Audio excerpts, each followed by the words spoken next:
In 1996, the National Safety Council established June as National Safety Month in the United States. My name is John Savoya. I'm an executive level health and safety professional. I've been in construction for over 20 years and health and safety for over 11 of them. I thought it would be fun to conduct a few interviews of other safety professionals and post them throughout the course of this month. So stay tuned.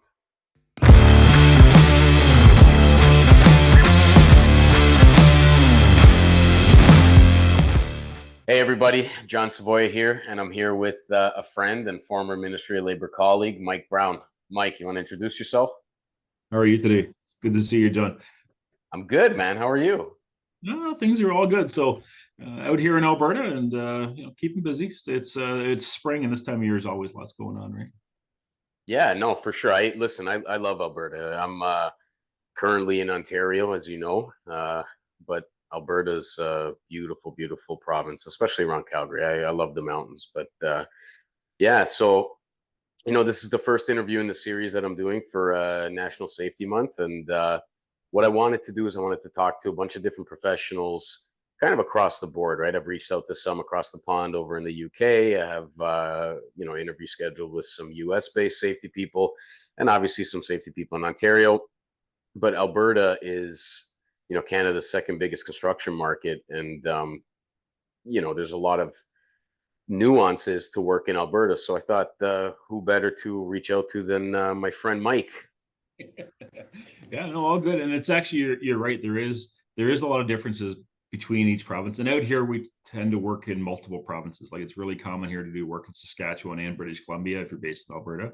Whereas in Ontario, because it's such a big market, you tend to be just Ontario. Like you don't branch off too much into Quebec and Manitoba unless you're close to the borders, right? So Yeah, no, for sure. I mean, I don't know many people in Ontario that have made their way over to Quebec anyway. So, but yeah. Ontario's a big enough province, and that there's work everywhere. But Alberta's just as big. So, but Mhm. yeah, why don't you tell us a little bit about yourself, a little bit about your So background, and So my background, so I'm actually a third generation heavy equipment operator by trade.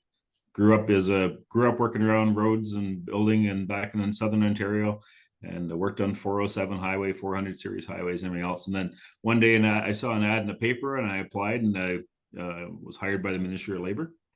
Became a construction inspector based out of the eastern side of Toronto, and did a lot with the heavy equipment. I was a heavy equipment specialist, which sounds good, but also kind of meant every time somebody got run over or hit by a piece of equipment that they'd give me a call. So it does give you a lot of practical experience, that way. And it is a busy market, and there's a lot going on in those areas for work. And then in 2012, I left the ministry and moved out west and started my own company out here. And yeah, it's been an interesting a series of journeys. So yeah, no, for sure. It's funny. As soon as you said you saw an ad in the paper for the Ministry of Labor, I laughed a little bit, and on the inside, because when I applied, it wasn't in the paper; it was on Google. So it's like, just to well, it's you know what, it's like, say you're sitting there running the machine, and I was good at what I did. I was a finished grade dozer operator, and I said I worked a lot of stuff like the finished golf courses, things like that. And you're always looking on what's next, right? And that's I've always been one of those people, is like always try and be the best at what you do. Whether you're working at a fast food place, you want to be the best French fry person the company's ever seen. And so at the time, I was content with what I do, and I saw something that was interesting. I applied for it, right? And it's like it opened up a whole new path and a whole new career path, and it's actually worked out very well. So yeah, like I kind of got the same background before joining the ministry. I grew up in heavy civil, right? So the minute you said dozer, my eyes lit up, because that was my favorite thing, man. I you know what? I was a site super. I was a foreman. I was a machine operator. My best days were on dozers. I tell people today, honestly, sometimes I wish I could be back on a dozer, but actually, it's it's fun because out here I do a lot of volunteering in our community. And last summer, we built a new pathway through one of the community gardens out here in Spruce Grove, and we rented a couple pieces of equipment. And I still got the hands. Haven't been on one in 20 years, and I could still, I can still run them. After it took about 20 minutes, and then it was right back to the way it used to be. So it's kind of fun to see that part of it as well. So we all come from somewhere, and honestly, your background really contributes to what you do today, especially in safety. Like we are accumulation of all of our experiences, and having had a background in where worked in construction early on really helps you now, sort of going forward from my perspective, anyways. Yeah, I agree with you about the industry experience. Like to me, that's the most important thing that a safety person can have. It's knowing how to get your boots dirty, and knowing the mindset of the worker and things like that. But you know what? Enough about old times. I did want to ask you though. It's tell us about your journey out to Alberta. I mean, after spending your whole life in Ontario, and enforcing the laws in Ontario for as long as you did, what motivated you to get out west? Yeah, there gets a point, like I said, doing what being an inspector and prosecuting and everything else, and I did a lot. I was good at what I did, but there comes a point when it's like, okay, what else is there, right? Like, what's next? Like every time the phone rang, it's somebody's hurt. There's somebody's, there's a fatality, or you're going to court or prosecuting. You get tired, you get wore out from it, and quite honestly, like I said, it's there's financial concerns as well. It's like it's the realistic part of things is that Ministry of Labor, Alberta OH&S, and any of those regulatory enforcement agencies are actually low-paying jobs, especially when you're working in downtown Toronto or somewhere else like that, or even out here with the oil and gas industry. Like there's some really good paying jobs in safety, and being in enforcement and regulatory, it's a great job. It's very rewarding and satisfying. But there is the monetary concerns of it that, sometimes it's time to try something different. And that's where I was at that point. It's like, okay, I've been there, done this lots, and 700 and some odd prosecutions, whatever it was. And it's like, let's try something else. And when you're looking after your family, it's like, okay, like what's, can we do better? And that's Alberta. At some point, it's like, okay, let's try and see what's next. And I've always liked new challenges. I've always liked to see what's next, and that's how it came about. So Yeah, no, that's look, I get asked the question all the time, as do you, I'm sure, and as does, Kev and every other ex-inspector, why'd you leave the ministry? And I think we all have our own reasons, but it goes back to what you said. You can only enforce for so long without being able to help because of the, official induced error thing. But yeah. how did your experience in the Ministry of Labor, how did that influence your consulting work on the proactive side? Actually, it's really interesting, and when you're on starting off, like I said, working on private side, working in construction, learning the trade, then going into regulatory and seeing that side of things. Like I said, I have right from the worst of the worst kind of thing. Like I said, I was involved in a fatality investigation on Parliament Hill, and it doesn't get any bigger than that, right? And it's like, so you see that side of it, and how sometimes just little things make big differences. And then you get back in the private side and realize it's like, when you see the whole picture, it's like, if you stay in the line here and you stay in the line here, if you stay in between, you can do some really great things. It's when people get outside the lines, and it's like, so now, a lot of what I do is actually just, there's a lot of regulations. It's a big book. Like, it doesn't matter which province you're in, there's a lot of regulations that a lot of, people don't necessarily understand. And when you say safety, it's just the big gray area people know they can get a lot of trouble for, but they don't really know what it is they can get in trouble for all the time. Like, yes, we'll put our hard hat on, but I think the biggest value that we bring, and what I found as a consultant now, is drawing a straight line through all of the things. It's like, listen, if you're in sewer, you're doing sewer work, you don't need to know anything about tower cranes. Don't even worry about that part of the regulation. Like, you just do this and this and this, and we're good. And that's I think what I bring the biggest value, and sort of where I found.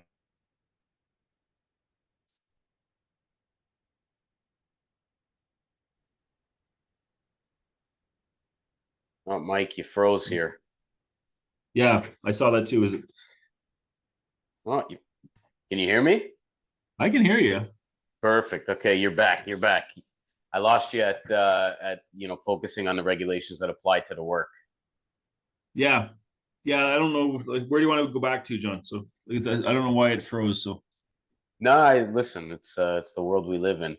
I lost you when you were talking about how you approach things now as a consultant, helping your clients focus on the legislation that applies to the work that they do.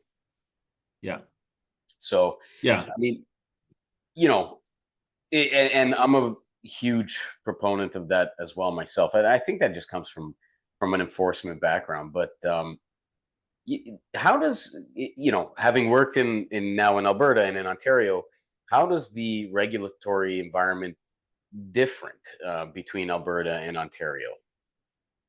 There's a big difference, and I mean, Ontario with the Ministry of Labor, it used to be very proactive. We did a lot of field visits. Like in an average year, I would do 300 to 500 field visits in my area. Some of them were reactionary, but a lot of them were proactive. And out here, there's a different mindset almost with the regulatory. That most of it is reactive. They have inspectors. They go, but most of the time when they're visiting, it's because there's been an accident. And then if they prosecute, it's unfortunately it seems like only when there's been a serious accident. And that is the difference of when I from Ontario was everybody knows the Ministry of Labor, especially in some of those busy markets like the Toronto area. It's not uncommon for Ministry of Labor to be around and be a visible presence. Whereas here it's more of, yeah, they exist, and unless there's a serious accident, you're not going to see them. So the market is driven here more, the safety is driven here more by industry. Oil and gas is very meticulous with the safety programs. So you actually see a bit of both. So when Ontario, enforcement was what sort of held them accountable and industry did their part. Here it's the other way around. Industry is actually more what's holding them accountable, and enforcement is just that extra thing on the end kind of thing. So. Yeah, it correct me if I'm wrong. I mean, most of my exposures in the US and Ontario, but the way Alberta OHS works almost kind of seems in line with the way that OSHA works in terms of their presence and proactivity. Am I correct in saying that? Yeah, a little bit more like that. Like I said, it tends to be like I said, they're not as much of a in your face enforcement, and I wish they were sometimes. And actually, each province to me, I think enforcement works. I really do. If you have a cop on the side of the highway and he's pulling people over and giving them tickets once in a while, people stay around the speed limit. If you never see a cop, people are doing 160 everywhere, right? You need to have that checks and balances in the system, and I find, like I said, they do tend to be. You're right. They do tend to focus more like OSHA. There's their regulatory information, education, and enforcement when they deem necessary, which isn't as often as I would like to see. But that's just my own opinion. So. Yeah, I mean, to your point, I think though that putting the onus on the employers to drive safety, that's a huge thing for me too. Like, they used to say the Ministry of Labor, I'm sure you heard it too, take the ball and then put it back in their court, right? If you start the ball off in the court of the employers, you're going to have some really good employers that genuinely care. And you mentioned oil and gas, right? The bigger construction companies out there, in my dealings with them, it's the same way. They personally heavily drive safety, and again, it's my opinion. I think that when you have that baseline, right, when you're not operating out of fear, you have a lot more room for real cultural growth in safety. So, that's one of the things I love about Alberta. But as an entrepreneur, I wanted to ask you this question because I'm not an entrepreneur myself. I Yeah. work for people. What were some of the challenges that you faced starting your own consulting company? Getting clients and things like that. Because there may be people listening who are considering, doing it themselves and having done it for so long. What's some advice that you can give them? The biggest one is build your connection list. Like honestly, like I said, I packed up and moved out of a very busy construction area in Southern Ontario and moved out west. And it's a busy construction area, but I didn't have any contacts. I didn't know anybody out here. So, I started working for the first year I was here, I was working for a company as their corporate safety manager. And then very quickly moved over into where I started my own company as a consultant. And it's like realizing that, there's opportunity because of what we know.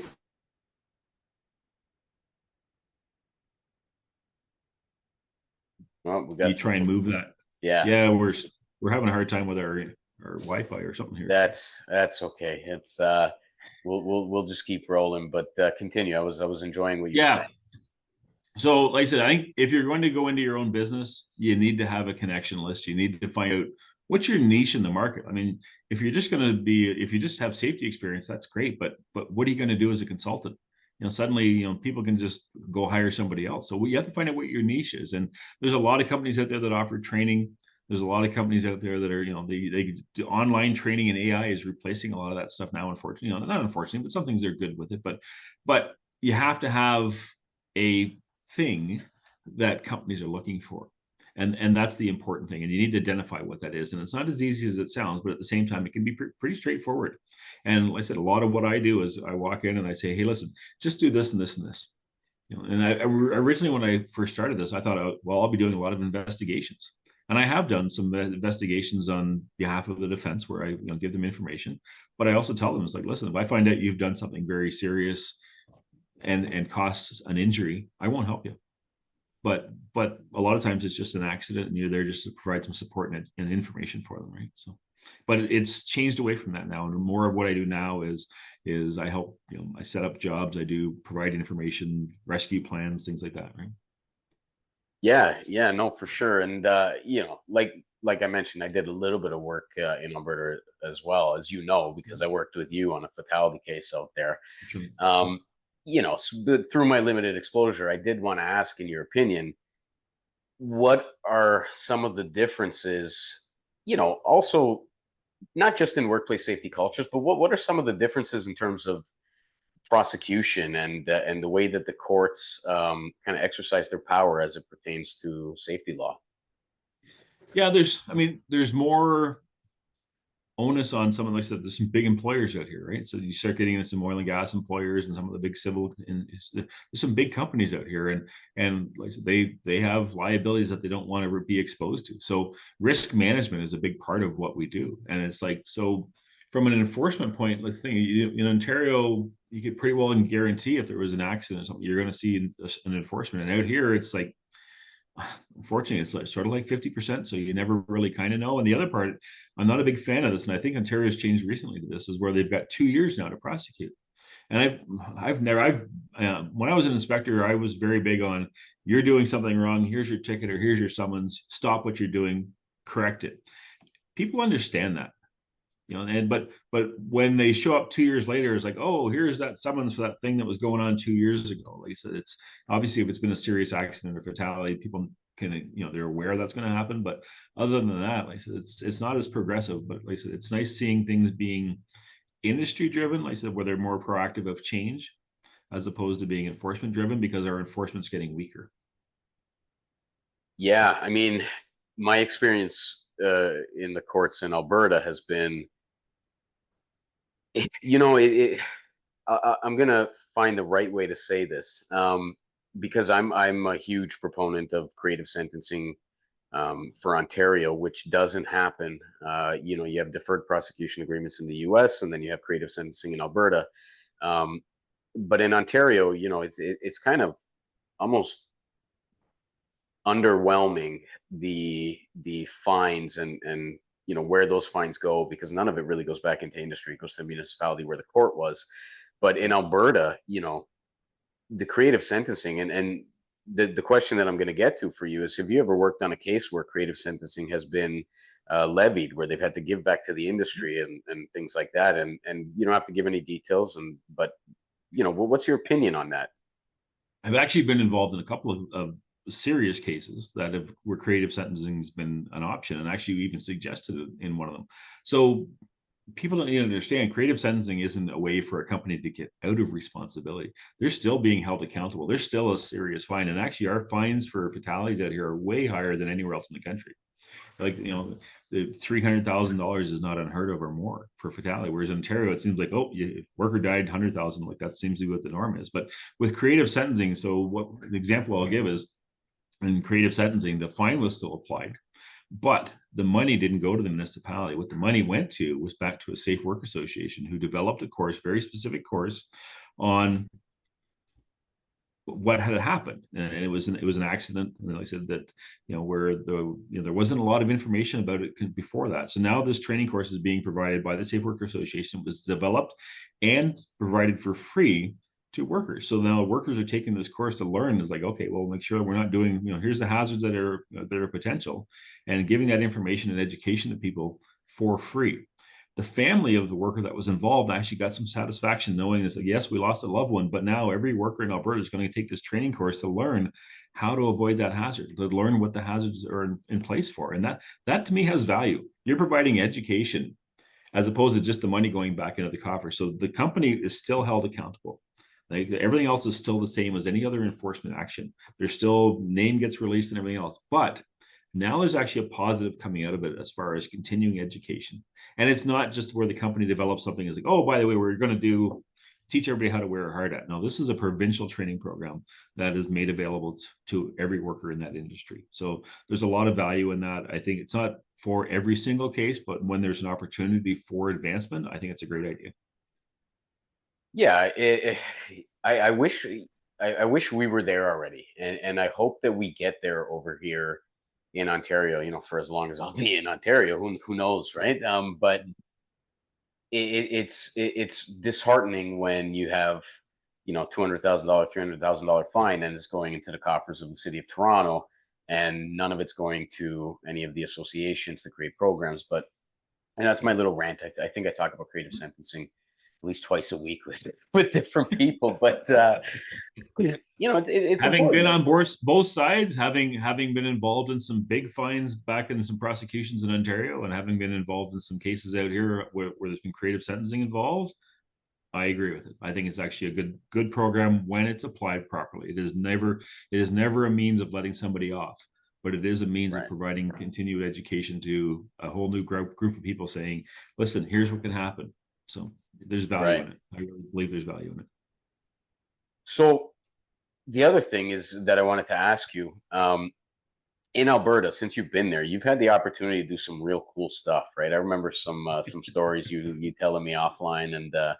you know, a couple of years back. But out of all the industries, right? And when I say industries, I'm using the Ontario mindset. You know, mining, industrial, and construction. Where have you had the most fun? Where have you seen the coolest stuff as a consultant? There's some really interesting things, and that's a good question. Like, I mean, I've done a lot with big oil and gas, and I've done a lot with like heavy civil.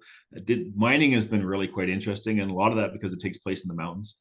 So it was like one role I was in, I had a helicopter at my beck and call and a boat and everything else, and we were monitoring transmission lines and pipelines through the mountains and doing avalanche surveys and things like that, and having to go scale rocks.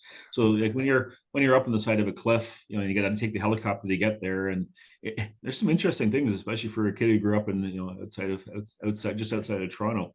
You see some neat stuff, and it's also challenging and interesting. So learning the legislation for British Columbia and how it applies for avalanche control, and having to scale rocks. It's not like you don't have a kilometer slope working above you here in a lot of places in Ontario. So out here we do. So that part has been really interesting and fun because, like I said, and it's there's been some press releases about things I've done over the years and whatever else, and they always like to use some of those photos of me standing on top of a glacier in the middle of northwestern BC, right? So it has been fun having opportunity to do that. I've been in some underground gold mines, having driven across glaciers to get there and all kinds of stuff. So a lot of experience, and I like that part of it. I like the new experiences and learning stuff, and then trying to sort things out from a safety perspective to help people with their jobs. So. That's a great answer. You didn't crap on any of the industries, right? You didn't pick one, but great answer. But you know, having done all of that and having had the career you've had, what are some of the weak points you see as a senior safety professional who's worked in multiple provinces and multiple industries? Good question, John. Honestly, I think we're getting too much complacency across in enforcement and in regulatory across all the provinces. Is like every year like there's like 150 fatalities in Ontario and 105 fatalities in Alberta, and everybody's like our target is zero, and we never get there. We never get to zero because we've made the number unrealistic to try and get to. We're not going to go from 160 fatalities in a year to zero. But if our target next year was 100 fatalities, that's realistic. And suddenly we're going to start putting resources to actually try and get to that number, to try and reduce our number, as opposed to just saying, yeah, no, we can't get to zero and we won't do anything about it. I wish, I've been talking about this for years. I wish the provinces would start working together, especially on killer contraventions, fall protection, confined spaces, mobile equipment, and one standardized set of regulations across the country. Every province is different, but right now, if you take fall protection training in Newfoundland, they're not considering it valid in British Columbia. It's the same hazard. It is the same hazard. So we are better to standardize our regulations for as much as we can on those contraventions, in particular, the ones that'll kill you, and then provide training to that benefits everybody in any province. So because we have a lot of people right now, I think there's like 7 or 8,000 people a month moving into Alberta because of low taxes and good wages and lots of jobs. But if they're coming from somewhere else, their training isn't being accepted as equal here because our regulations are slightly different. And like I said, to me, they're actually costing companies millions and millions of dollars, and they're actually hurting our workers. We should be teaching one standard across the country. Yeah, you know what? I agree with that. Like, most of, or not most, but a lot of my work is focused in the US, and OSHA is a federal administration. Now, every state has the option whether to subscribe or not subscribe. And if they don't subscribe, they have to have a state level OSHA. But if you look at those, California's OSHA and the federal OSHA, they're almost in line. So I see the benefit in having, one standard, because you could operate from Ontario into Alberta, then into Saskatchewan, then into the territories, and everything would be standardized. So yeah, no, that was a great answer. You think we'll ever get there though? You know what? Whenever I get a chance, I speak about it. I do a lot of public speaking, and I'm actually speaking at the World Safety Symposium coming up in Kansas City this fall as well.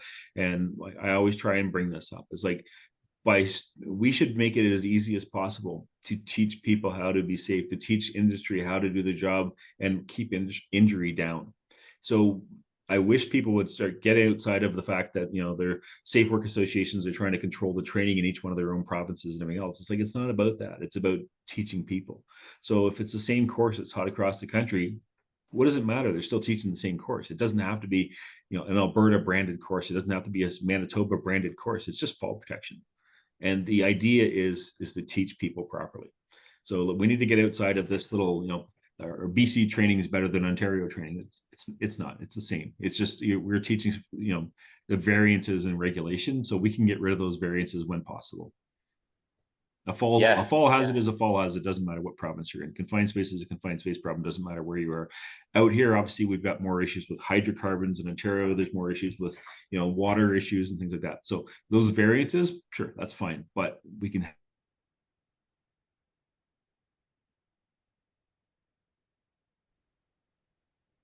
yeah.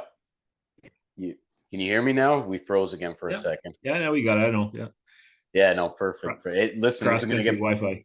yeah, it's gonna get posted the way it comes, but Yeah, it's it's all um good. yeah, it, you talked about the World Safety Organization, and you didn't say it at the beginning, but I'll say it on your behalf. You're the 2019 World Safety Organization's Safety Person of the Year, which Yeah.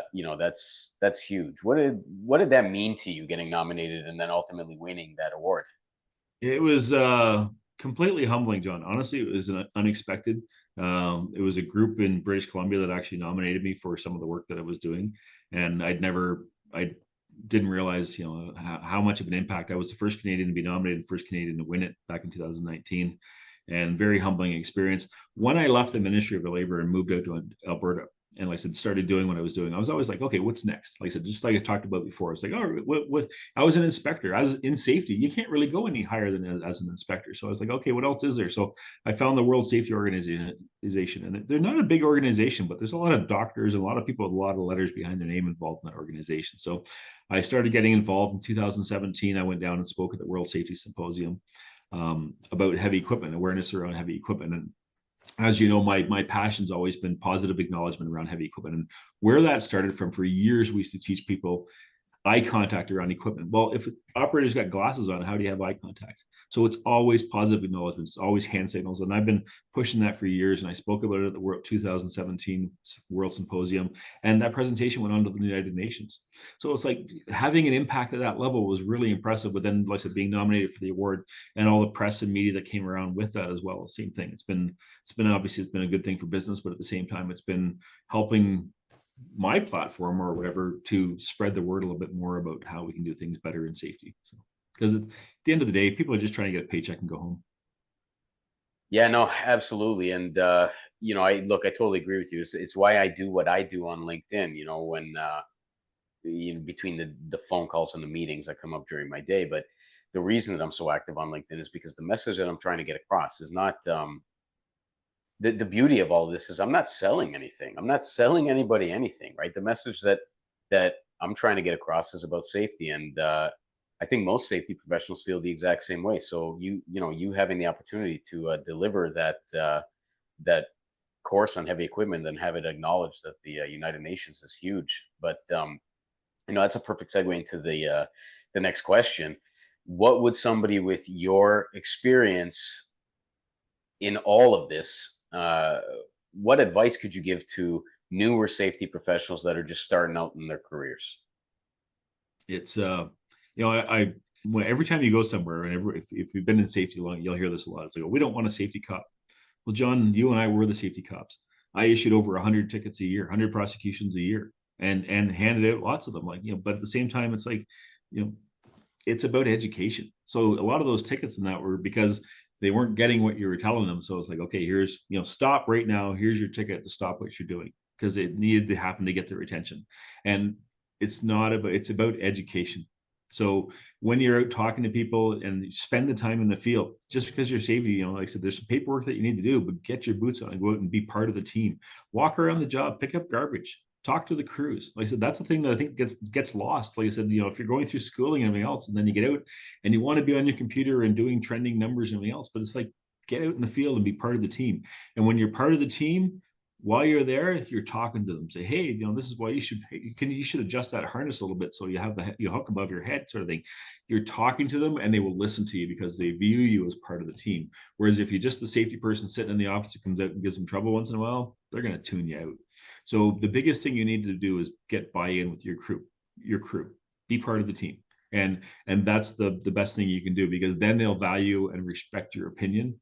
And they'll also teach you, because you can't know everything about safety, and you can't know everything. Like, having been an equipment operator, when I was Ministry of Labor inspector, I'd go do inspections on swing stages. It's like, I'd never seen a swing stage. It's like, oh, that looks cool. But what you did learn was to ask questions. It's like, hey, can you tell me about this knot, how you tie that up?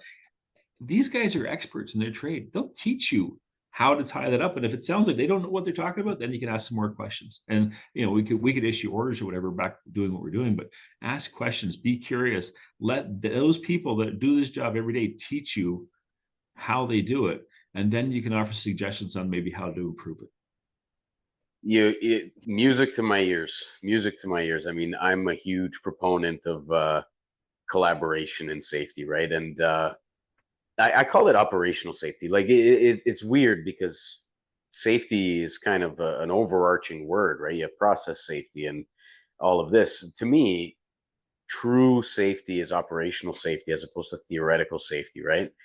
Because theory plays into it, but again, the whole "my book says you're doing it wrong" approach has never worked with me. When you were an equipment operator, when I was a site supervisor, every single time somebody came and said, "Hey, my book says you're doing it wrong," I would kind of stand to the side. Okay, here's your dozer, go. You know what I mean? So, Well, the other one I want to point this out, John, and I actually spoke about this at the World Safety Symposium, is a lot of the safety things that people see they don't necessarily like didn't actually come from safety people, because the people who make the ultimate decision are our senior management, and they don't have a lot of safety training. So one of the examples I'll give is some sites have a back-end policy. They don't see it as much anymore because I've been pushing against it for a long time. But they used to say, okay, if you and I are driving in a truck and we drive in somewhere, you have to get out as a passenger, walk behind me, and back me in. So what we've just did, that's not based on safety. What we just did is we took a worker who's in a safe environment and put you into a hazardous situation behind the truck. And guess who gets run over the most? The spotter. But right, what we did is we're just trying to reduce property damages. So some senior manager somewhere said, hey, well, we're having too many property damages. We should have a spotter behind the truck. But they didn't work on safety theory, which is you eliminate the hazard. So if nobody's there behind the truck, you don't have a hazard. Right. So that's that part of, people have to sit back and look at things and say, are we doing this the best way that we can from a safety perspective, as opposed to just an operational perspective? And that's where you have to sort of blend the two. And that's, like I said, that's my niche in the market, is helping people, understand what's the best way we can get to a safe work environment while still being productive. Because if you're doing safety right, you're actually part of the productivity. right. Oh, 100%. And it's like I said, theory. has to be there. It has its place. But operational safety doesn't work without the theory, and theoretical safety doesn't work if you don't understand the operation, Yeah. right? And getting dirty and getting out there and earning that trust and respect. That's, that's the We need biggest to thing get for rid of me. safeties first. We really need to get rid of safeties first, because safety's not first. Productivity and money, plain and simple. Because you know what, if we're not productive, nobody's got a job. If we're not making money, nobody's got a job. So what it is safety, productivity have to work together Oh with, yeah. and then that way, that's how we earn money. So when we get to that point, when you're doing it right, they all work together. It is not safety first. It is safety as part of the operational success of the organization. Right. And I totally agree with that. I mean, look, I'm not big on slogans, right? Because we've seen them everywhere, especially as an inspector. You're doing and you get kind of jaded a little bit, but you're doing a fatality investigation, a double fatality investigation, whatever it is, and I go back there in my mind. It's weird. And you're looking at all the trucks, and it's, safety first, and your safety matters, and da da da da da da da. And as the inspector, that this case is gonna likely bring some charges up, right? So I'm not big on slogans, and I totally agree with you, right? Like safety and production have to run parallel to each other and be ingrained with each other. And once we get to that point, you know, maybe we'll be out of a job at that point. But I'll tell you what, the industry Yeah, will be a lot better because of that, and people will go home to their families. And to me, that's a fair trade. But absolutely. anyway, I did want to ask the last two questions that I'm going to do in every single interview here. Yeah. They can get a little spicy with certain people sometime, but I'll start with, what's your favorite thing about being a safety professional? Education. Actually, it's talking to people, meeting new people, learning new things, educational personally, but also talking to people and educating with our experience, saying, listen, this is there's different ways to do it, because everybody gets to, every job that you do. And having an inspector, this is one of the best perspectives, is because we used to go to 300 to 500 different jobs in a year. You'd see the same thing done 10 different ways. So, somebody would be up there roofing and say, hey, you should, you can't really make suggestions, but there's a different way to do this. You guys should look outside of what the way that you've learned. And that's part of the interesting thing, is like you can have the exact same job 10 different ways, 10 different results. And sometimes there's a better mousetrap out there. You just need to keep looking and educating. Good answer. Good answer. Now, for the spicy part, what's your least favorite thing about being a health and safety professional? Complacency. Complacency in legislation. John, there's some legislative things out there that are just garbage. And like I said, that we have these zero targets every year. We're still having 100 fatalities, and we still get these zero targets out there. It's like, let's put some money and effort to.